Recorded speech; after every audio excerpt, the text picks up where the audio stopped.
जय हिंद दोस्तों। आज हम सब फिर एक नई वीडियो के साथ क्लास की शुरुआत कर रहे हैं। आज की आपकी class CTET previous year question paper की क्लास है, जो कि आपके आने वाले सीटेट एग्जाम के लिए मोस्ट इंपॉर्टेंट है।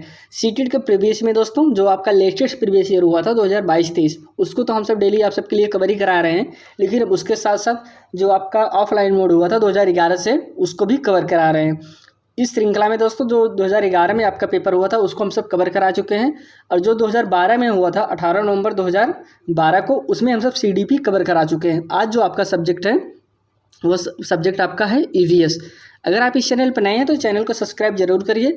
यहाँ पे आप सबके लिए सीटेट के नए स्टडी मटेरियल प्लस दोस्तों प्रीवियस ईयर क्वेश्चन पेपर जो आपके ऑफलाइन ऑनलाइन मोड दोनों हुए हैं, और दोस्तों उसके साथ जो सीटेट का प्रैक्टिस सेट है उसको भी उपलब्ध कराया जा रहा है। अब हम सबको सबसे ज़्यादा फोकस प्रीवियस ईयर क्वेश्चन पे करते हैं। अब क्यों हम सबको सबसे ज़्यादा फोकस प्रीवियस ईयर क्वेश्चन पे करना चाहिए उसको पहले समझ लेते हैं। क्योंकि दोस्तों जो आपका सीटेट एग्जाम होता है वह लैंग्वेज का खेल होता है। इसमें सिर्फ क्वेश्चन घुमा के पूछने का तरीका ऐसा होता है, आप अगर समझ गए तो आपके लिए सीटेट एग्ज़ाम बहुत ही सरल होता है। क्योंकि दोस्तों आप इसको समझने के लिए ज़्यादा से ज़्यादा प्रैक्टिस करेंगे तभी आप समझ पाएंगे क्वेश्चन किस तरीके से घुमाता है और क्या पूछता है। ऐसे ऐसे क्वेश्चन देगा दोस्तों जिसमें आपको लगेगा चारों ऑप्शन सही हैं, लेकिन चारों ऑप्शन तो सही हैं, लेकिन उसमें जो सबसे ज़्यादा सही होता है उसको आपको टिक करना होता है। तो दोस्तों इसके लिए सबसे ज़्यादा आप प्रैक्टिस करिए प्रीवियस ईयर क्वेश्चन पेपर को। आप समझिए कि कैसे क्वेश्चन को पूछता है एग्जामिनर, कैसे क्वेश्चन को घुमा रहा है, किस तरीके से पूछ रहा है, उसको आप समझ लिए तो आप सबके लिए सीटेट एग्जाम दोस्तों बहुत ही ईजी होगा। जितनी भी क्लासें आप सबके लिए हम सब उपलब्ध करा रहे हैं, सभी क्लासों का पीडीएफ भी आपको टेलीग्राम चैनल पे मिल जाएगा, जिसका लिंक आपको डिस्क्रिप्शन बॉक्स में या फिर कमेंट बॉक्स में मिल जाएगा। अब चलिए दोस्तों हम सब आगे बढ़ते हैं और आपको 18 नवंबर 2012 के क्वेश्चन पेपर को शुरू करते हैं, जिसमें हम सब ईवीएस को कवर करेंगे। यहाँ से ईवीएस की क्वेश्चन की शुरुआत होती है। ईवीएस में दोस्तों 15 क्वेश्चन आपके विषय वस्तु से आते हैं, 15 क्वेश्चन आपके शिक्षण से आते हैं। सबसे पहले हम सब क्वेश्चन को समझते हैं। जो पहला क्वेश्चन आपके सीटेट एग्जाम में प्रीवियस ईयर में आया था, आप कह रहे हैं पहला क्वेश्चन जो है, पर्यावरण अध्ययन की पाठ्य पुस्तक में अभ्यास एवं गतिविधियों को खाली जगह उपलब्ध कराना चाहिए। पहला ऑप्शन है पाठ के अंत में, प्रकरण में अंतर्निर्मित, या फिर पुस्तक में अलग अलग स्थानों पर, या फिर इकाई के अंत में। दोस्तों जो हमको पर्यावरण अध्ययन की पाठ्य पुस्तक में अभ्यास एवं गतिविधियों को कब उपलब्ध कराना चाहिए उसको आपको बताना है। इसमें जो कि आपका राइट आंसर होगा दोस्तों, प्रकरणों में निर्मित में दोस्तों ये आपका सही होगा। अब हम सब आगे बढ़ते हैं और अगले क्वेश्चन को देखते हैं। पर्यावरण अध्ययन के शिक्षकों को, पहला ऑप्शन है, अब जो पर्यावरण के शिक्षक होते हैं दोस्तों उनको क्या करना चाहिए उस पर आपको बताना है। जो 4 ऑप्शन दिए गए उसमें जो चारों में सही है वही आपको टिक करना है। कह रहे हैं विशेषतः पुस्तकों और परीक्षाओं पर ध्यान देना चाहिए। बी ऑप्शन है बच्चों के दृष्टिकोण को स्वीकार करना एवं सम्मान देना चाहिए, या फिर सी ऑप्शन है अभिभावकों के विचारों को स्वीकार करना एवं सम्मान देना चाहिए, या डी ऑप्शन है विशेषता प्रयोगों पर ध्यान देना चाहिए। तो पर्यावरण अध्ययन को शिक्षक को दोस्तों किस पे ध्यान देना चाहिए, ऑप्शन डी होगा सही इसमें, विशेषता प्रयोगों पर ध्यान देना चाहिए दोस्तों। क्योंकि जो बालक सबसे ज़्यादा कैसे सीखता है, जब कोई चीज़ प्रयोग करता है। प्रयोग जो सबसे ज़्यादा बच्चे के लिए हेल्पफुल होगा जब कोई चीज़ प्रयोग करके सीखेगा और प्रयोग करेगा, उसके बारे में अलग चीज़ से जानने का प्रयास करेगा। तो आपका D option is right answer. चलिए अगले क्वेश्चन पे चलते हैं। अब देखिए दोस्तों, अगर हम सब जो पर्यावरण अध्ययन में सबसे प्रभावशाली विधियों की बात करें तो सबसे प्रभावशाली विधि प्रयोगशाला ही विधि होती है, इसलिए आपका डी ऑप्शन सही होगा। करें प्राथमिक स्तर पर बच्चों का आकलन करने का सर्वश्रेष्ठ तरीका है का प्रयोग करना है। तो खाली जगह है, प्राथमिक स्तर पर आकलन करना है बच्चों का, जो सर्वश्रेष्ठ तरीका है उसको आपको बताना है। पहला है आवधिक परीक्षाएं, या फिर गृह कार्य, या फिर योगात्मक कार्य, या फिर पोर्टफोलियो। दोस्तों तो इसमें आपका जो ऑप्शन सही होगा, ऑप्शन डी सही होगा, पोर्टफोलियो। दोस्तों आकलन कैसे करेंगे आप किसी विद्यार्थी का, पोर्टफोलियो होता है कि विद्यार्थियों का सारा डाटा उसमें संग्रहित होता है, कि विद्यार्थियों के बारे में सारी जानकारी आपको कहाँ मिलती है, पोर्टफोलियो में मिलती है। तो इसीलिए आपका डी ऑप्शन सही होगा, पोर्टफोलियो। नेक्स्ट क्वेश्चन है दोस्तों, करें एक शिक्षक पढ़ाते समय सर्वदृश्य सामग्री एवं शारीरिक गतिविधियों का प्रयोग करता है, क्योंकि ए, पहला ऑप्शन है शिक्षार्थियों को दिशा परिवर्तन उपलब्ध कराते हैं, अधिगम वृद्धि में अधिकतम इंद्रियों का उपयोग करते हैं, या फिर शिक्षक को आराम उपलब्ध कराते हैं, या फिर डी ऑप्शन है प्रभावी आकलन को सुगम बनाते हैं। दोस्तों तो इसमें जो आप सही आंसर होगा वह आपका है ऑप्शन नंबर 20 दोस्तों, अधिगम वृद्धि में अधिकतम इंद्रियों का उपयोग करते हैं। बी इज राइट आंसर दोस्तों। इसमें जो पूछ रहा है दोस्तों, कह रहे हैं कि श्रव्य दृश्य मतलब कोई मल्टीमीडिया, जैसे मल्टीमीडिया मोबाइल होगा, मोबाइल में कोई चीज़ चलाएंगे तो उसमें दिखता भी है, सुनाता भी है, तो यही आपका श्रव्य दृश्य सामग्री हो गया। और शारीरिक गतिविधियों की बात कर रहे हैं, किसकी बात कर रहे हैं दोस्तों, शारीरिक गतिविधियों की बात कर रहे हैं, का प्रयोग करता है, तो इसमें क्या होगा, वही होगा अधिगम वृद्धि में अधिकतम इंद्रियों का उपयोग करते हैं। दोस्तों जाहिर सी बात है, अगर कोई शारीरिक गतिविधि आप करा रहे हैं उसमें सबसे ज़्यादा उपयोग क्या इंद्रियों का ही तो होगा, इसलिए आपका B is right answer. Next question है दोस्तों, जो अगला क्वेश्चन है दोस्तों, कह रहे हैं सीमा प्रत्येक पाठ को रटकर तुरंत सीख लेती है दोस्तों, जबकि लीना चर्चा एवं ब्रेनस्टॉर्मिंग मस्तिष्क आलोडन के बाद प्रत्येक पाठ को समझती है। यह खाली जगह के विकासात्मक सिद्धांत की ओर संकेत करता है। कहने एक सीमा है जो बहुत जल्दी हर चीज़ को रटकर तुरंत सीख ले रही है, लेकिन जो लीना है दोस्तों वह जल्दी नहीं सीख पाती, समझती है, मस्तिष्क आलोडन के बाद प्रत्येक पाठ को समझती है, और वह यह विकासात्मक सिद्धांत किस ओर संकेत करता है दोस्तों, भौतिक भिन्नताओं पे सामान्य से विशिष्ट की ओर, निरंतर या फिर अंतर संबंध। तो इसमें जो कि आपका राइट आंसर होगा ऑप्शन नंबर ए होगा दोस्तों, भौतिक भिन्नताओं की ओर यह संकेत करता है। तो इसमें जो कह रहे हैं दोस्तों, जैसे सीमा है किसी चीज़ को रटकर तुरंत सीख ले, और जो लीना है वह कैसे सीख रही है, उसको जो उस पर उसी पाठ को चर्चा या ब्रेनस्टॉर्मिंग के माध्यम से के बाद सीखती है। यह दोस्तों भौतिक भिन्नताओं के विकासात्मक सिद्धांत की ओर संकेत करता है। ऑप्शन ए सही है। नेक्स्ट क्वेश्चन है दोस्तों, पहले खाली जगह के अलावा निम्नलिखित पर्यावरण अध्ययन पढ़ाने की विधियां हैं दोस्तों, किसके अलावा, इसमें दोस्तों नहीं पूछ रहा है, आप ध्यान दीजिए, पूछ रहा है कि अलावा निम्नलिखित पर्यावरण अध्ययन की पढ़ाने की विधियां हैं। तो ऐसा कौन सा है जो पढ़ाने की विधियां नहीं हैं, उसको आपको बताना है। समस्या, सहयोगात्मक अधिगम, निर्देश, खोज, व्याख्यान द्वारा स्पष्ट करने दोस्तों। इसमें आपका जो कि सही होगा दोस्तों, तो ऑप्शन इसमें जो कि राइट आंसर है व्याख्यानों द्वारा स्पष्ट करना दोस्तों। चलिए दोस्तों अगले क्वेश्चन पे चलते हैं। जो अगला क्वेश्चन है, कह रहे हैं पर्यावरण अध्ययन की कक्षा में संकल्पनाओं को स्पष्ट करने के लिए कविताओं और कहानियों कथन का प्रयोग करना खाली जगह सहायता करता है दोस्तों। ऑप्शन पहला है सही दिशा में विद्यार्थियों की ऊर्जा का सरलीकरण करने में, पाठ को आनंददायी और रोचक बनाने में, या फिर स्थानीय और वैश्विक स्तर पर संसार की प्रकृति को खोजने और कल्पना करने की योग्यता को बढ़ावा देने में, या फिर डी ऑप्शन है शिक्षार्थियों में निहित भाषा एवं सांस्कृतिक विविधताओं का। तो इसमें जो कि आपका राइट आंसर होगा ऑप्शन नंबर सी सही होगा दोस्तों।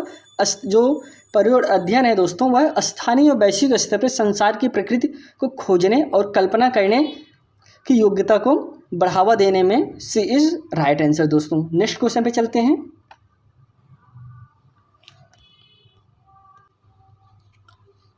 अगला जो क्वेश्चन कह रहे हैं डिसलेक्सिया मुख्यतः खाली जगह का समस्या के साथ संबंधित है दोस्तों। डिसलेक्सिया किससे संबंधित है, बोलने से है, बोलने है और सुनने से है, पढ़ने से या फिर सुनने से है। देखो जो डिसलेक्सिया है दोस्तों जितने विकार होते हैं ना कि बीमारी होते हैं, इसको आप ध्यान दीजिएगा।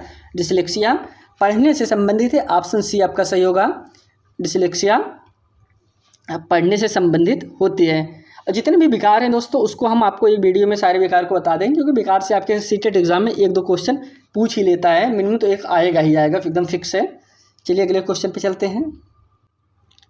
अगला जो क्वेश्चन है, करें सहयोगात्मक अधिगम में पुराने एवं अधिक दक्ष विद्यार्थी छोटे एवं कम कुशल विद्यार्थियों का आकलन करते हैं। इसका परिणाम है दोस्तों क्या है, उच्च नैतिक विकास है, समूह में द्वंद्व है, गहन प्रतियोगिता है, या फिर उच्च उपलब्धि और स्वयं गरिमा है। तो इसमें जो कि आपका राइट आंसर होगा दोस्तों ऑप्शन नंबर डी होगा, उच्च उपलब्धि और स्वयं गरिमा है दोस्तों। सहयोगात्मक अधिगम में पुराने और अधिक दक्ष विद्यार्थी छोटे और कम कुशल विद्यार्थियों का आकलन करते हैं। इसका परिणाम क्या होता है दोस्तों, उच्च उपलब्धि और स्वयं गरिमा का होता है। अगले क्वेश्चन पे चलते हैं। इसमें जो कह रहे हैं अलबरूनी की बात करें, अलबरूनी जिस देश से आया उसका नाम है दोस्तों, क्या नाम है उसका बताना है। बांग्लादेश है, उज्बेकिस्तान है, अफगानिस्तान है, ओमान है। तो जो अलबरूनी था दोस्तों वह जहाँ से आया था उसको आपको बताना है। इसमें आपका वह अलबरूनी जो था दोस्तों उज्बेकिस्तान से आया था, option B is right answer दोस्तों। उसके द्वारा जो किताब लिखी गई थी दोस्तों वह इंपॉर्टेंट है, उसको आप नोट करिएगा। तारीख ए हिंद उसके द्वारा एक प्रसिद्ध पुस्तक लिखी गई थी। ये जो एक किताब थी दोस्तों तारीख ए हिंद, यह भारत के इतिहास पे लिखी गई थी और जब आया था तो भारत में कैसे क्या था तो उस पर ये बुक लिखा था। नेक्स्ट क्वेश्चन पे चलते हैं।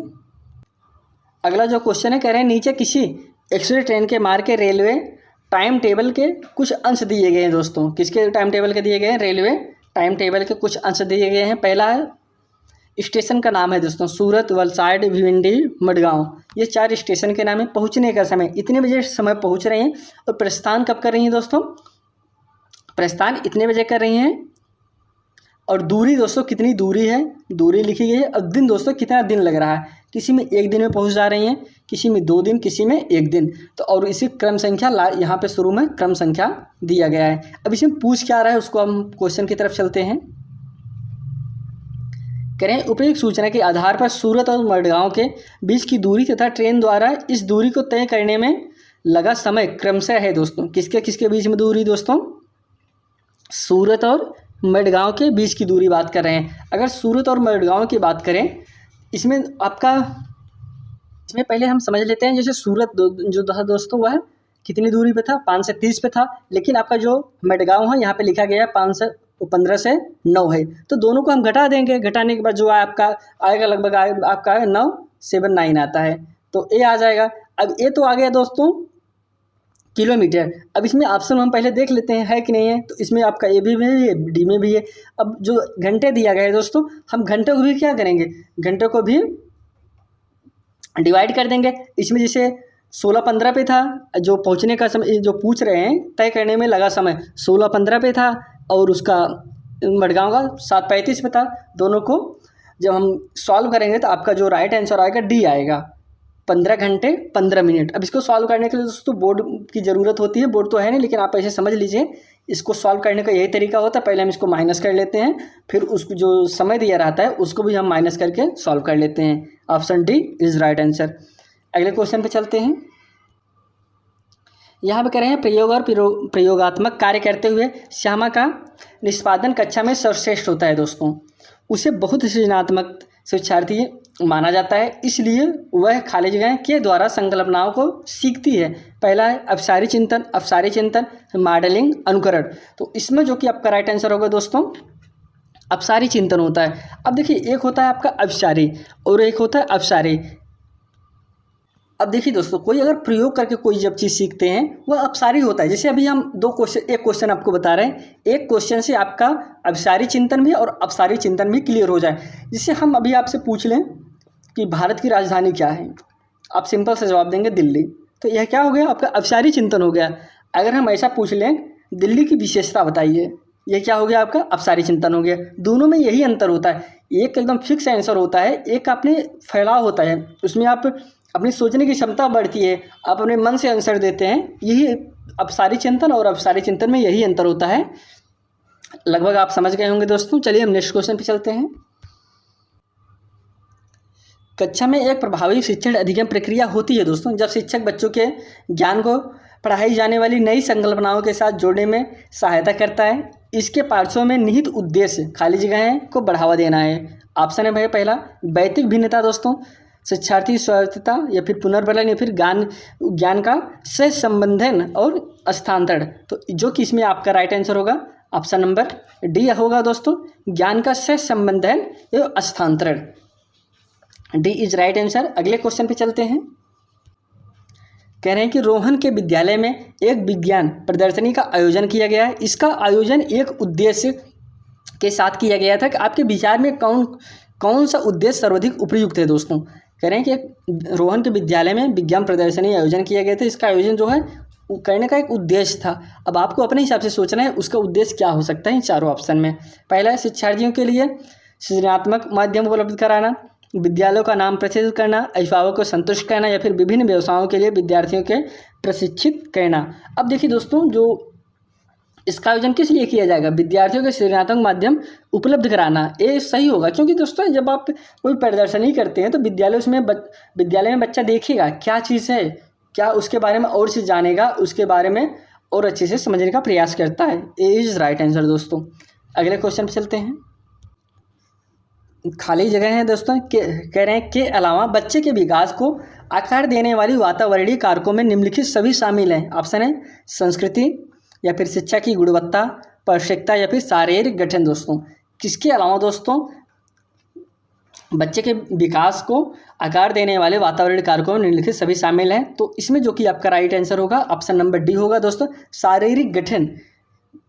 शारीरिक गठन के अलावा बच्चे के विकास को आकार देने वाली वातावरणीय कारकों में निम्नलिखित सभी शामिल है दोस्तों। D is right answer. Next question पे चलते हैं। अगला जो क्वेश्चन दिया कह रहे हैं कासा ब्रांच के विषय में जिसका उपयोग गोलकुंडा के किले में मिली तोप में किया गया था, यह सही कथन चुनिए दोस्तों। कासा, आपको कासा के बारे में सही कथन चुनना है। अब इसमें एक चीज़ और समझ लीजिए, गोलकुंडा में जो तोप मिली थी उसमें भी कासा तांबा का प्रयोग किया गया था, सॉरी कासा ब्रांच का प्रयोग किया गया था।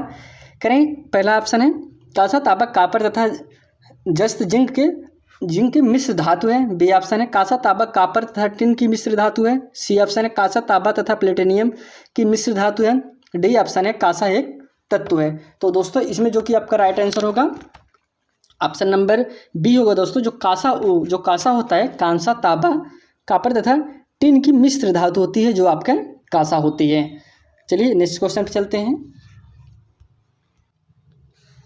कह रहे हैं कि एक ही तरह की फसल बार बार उगाने और बहुत से रसायनों का उपयोग करने में मृदा क्या होती है, उसको आपको बताना है। बंजर हो जाती है, किसी विशेष फसल के लिए उपयोगी बन जाती है, सिंचाई के लिए उपयुक्त बन जाती है, फिर उर्वरक उपजाऊ बन जाती है। तो दोस्तों इसमें जो कि आपका राइट आंसर होगा ऑप्शन पहला ही, बंजर हो जाती है। अब जब ज़्यादा आप दवा कर डालेंगे, ज़्यादा खाद डालेंगे, तो फिर इससे क्या होता है, जो खेती होती है वो बंजर हो जाती है। A is right answer.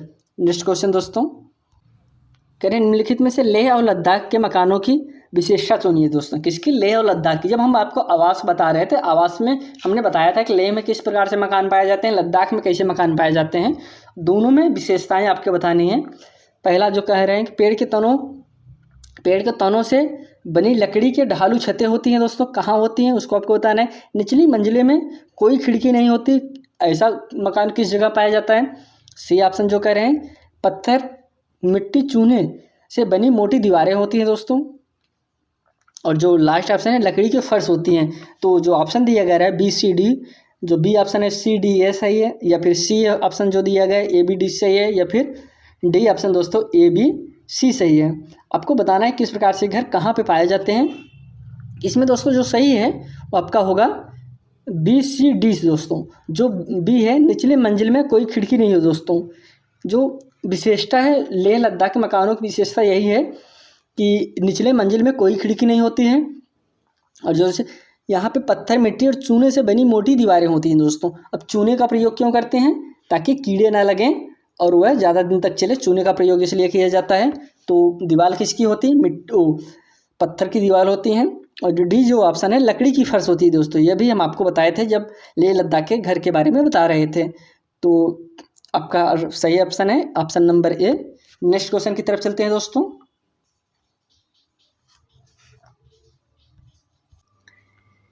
करेंगे तरुण भारत संघ नाम समूह संबंधित है दोस्तों। जो तरुण भारत संघ नामक समूह किससे संबंधित है उसको आपको बताना है। पहला है विशेष रूप से सक्षम बच्चों को सिखाने में मदद करने से, या फिर बी ऑप्शन है स्कूल में दोपहर का पका हुआ भोजन उपलब्ध कराने से, या फिर सी ऑप्शन है आर्थिक रूप से कमजोर वर्गों के बच्चों के लिए निःशुल्क कोचिंग कक्षाएं चलवाने से, या फिर डी ऑप्शन है पुरानी झीलें पुनः निर्मित करने से। दोस्तों तरुण भारत संबंध किससे संबंधित है उसको आपको बताना है। इसमें जो कि आपका राइट आंसर होगा दोस्तों, जो तरुण भारत था वह संबंधित किससे था?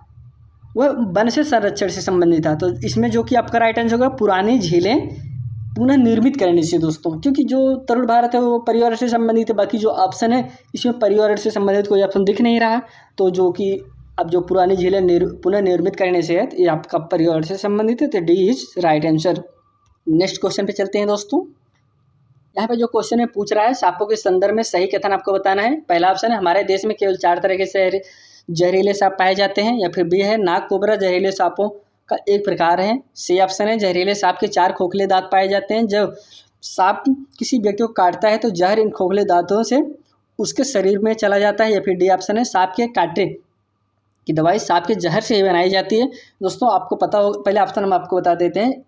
पहला ऑप्शन है B C D, B option है सी डी ए, या फिर सी ऑप्शन है बी ए सी, या फिर डी ऑप्शन है ए बी डी। जब आपको हम सांप के बारे में बता रहे थे, वहाँ पे आपको हम बताए थे भारत में सिर्फ 4 प्रकार के सांप पाए जाते हैं, जिसमें नाग कराहित, अफाई दुबैया था। ये 4 प्रकार के सांप हैं जो भारत में जो जहरीले सांप हैं, बाकी जहरीले सांप नहीं होते हैं। इनके 2 खोखले दांत आपको बताए थे। तो इसमें पूछ के कह क्या रहा है, 4 खोखले दांत, मतलब आपका सी ऑप्शन तो होगा नहीं। अब सी ऑप्शन हम पहले में देख लेते हैं किसमें सी ऑप्शन नहीं है। तो ए आपका होगा नहीं, इसमें सी ऑप्शन दिया गया। बी नहीं होगा, इसमें सी है। सी में भी सी ऑप्शन दिया गया, लेकिन आपका डी देखेंगे तो डी में आपका सी ऑप्शन नहीं दिया गया है। अब इससे दोस्तों पूरा पढ़ने की समझने की ज़रूरत ही नहीं है, क्योंकि जिसमें सी ऑप्शन है वो तो होगा नहीं। तो आपका सही कथन होगा दोस्तों, जहरीले सांप को दोस्तों 4 नहीं 2 दांत पाए जाते हैं। तो A B D is right answer दोस्तों। नेक्स्ट क्वेश्चन पे चलते हैं दोस्तों। कह रहे हैं निम्नलिखित पेट्रोलियम के सही अभिलक्षण चुनिए दोस्तों। बदबूदार पतला पीला द्रव्य, या फिर अच्छी गंध पतला नीला रंगीन द्रव्य, या फिर बिना गंध वाला गाढ़ा तथा गहरे रंग का तरल, या फिर लास्ट ऑप्शन है बदबूदार गाढ़ा गहरे रंग का तेल। तो दोस्तों पेट्रोलियम का सही अभिलक्षण आपको चुनना है जो सही है। तो इसमें आपका सही होगा बदबूदार गाढ़ा गहरे रंग का तेल दोस्तों। D is right answer.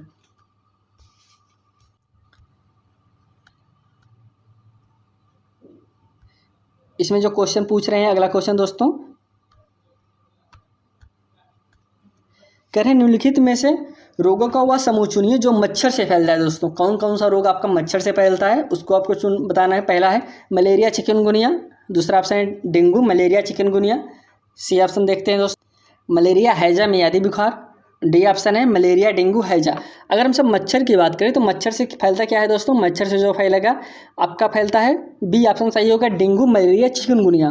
जो डी ऑप्शन था, सॉरी बी ऑप्शन था, वो आपका सही होगा डेंगू मलेरिया चिकनगुनिया, यह आपके मच्छर से फैलते हैं।